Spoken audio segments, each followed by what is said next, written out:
Sudan में military और paramilitary के बीच जारी लड़ाई में कर्नाटक के हक्की पिक्की आदिवासी समुदाय के 31 लोग फंस गए हैं। इसे लेकर भारत में सियासत भी गर्मा गई है। कर्नाटक में 10 मई को चुनाव होने वाले हैं और ऐसे में बीजेपी और कांग्रेस दोनों इस मुद्दे का सियासी फायदा उठाने में लगे हैं। इसको लेकर कांग्रेस नेता और कर्नाटक के पूर्व मुख्यमंत्री सिद्धारमैया और विदेश मंत्री एस जयशंकर के बीच ट्विटर वॉर भी शुरू हो चुका है। इससे पहले कांग्रेस के वरिष्ठ नेता सिद्धारमैया ने सूडान में फंसे भारतीयों को लेकर चिंता जाहिर की थी। उन्होंने केंद्र सरकार पर आरोप लगाया था कि वह अब तक फंसे लोगों को वापस लाने की पहल तक नहीं कर रही, जिसके बाद विदेश मंत्री सिद्धारमैया पर भड़क उठे और उनके ऊपर राजनीति करने का आरोप लगाया। भारतीय विदेश मंत्री एस जयशंकर ने कांग्रेस नेता के ट्वीट पर रीट्वीट करते हुए लिखा कि आपके ट्वीट से मैं स्तब्ध हूं। आपने बस ट्वीट करके अपील की, वहां जीवन दांव पर है। ऐसे मामले में राजनीति मत कीजिए।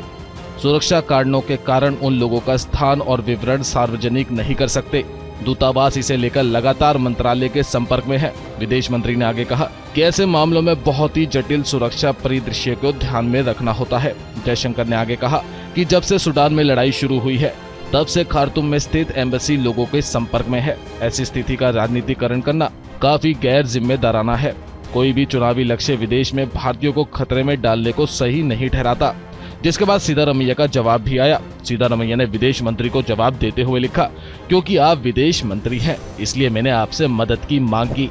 अगर आप व्यस्त हैं तो किसी ऐसे व्यक्ति को उपलब्ध करा दें जो हमारे लोगों को वहां से लाने में मदद कर सके। इससे पहले कांग्रेस प्रवक्ता रणदीप सुरजेवाला ने मोदी सरकार पर कन्नड़ विरोधी होने का आरोप लगाया था। उन्होंने कहा कि सूडान में फंसे भारतीयों के लिए सरकार कुछ नहीं कर रही।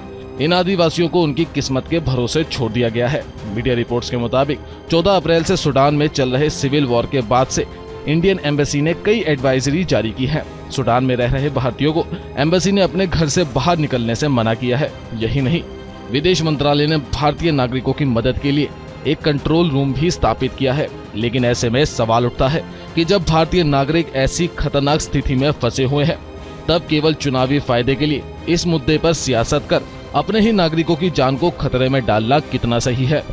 Bureau report, news India digital.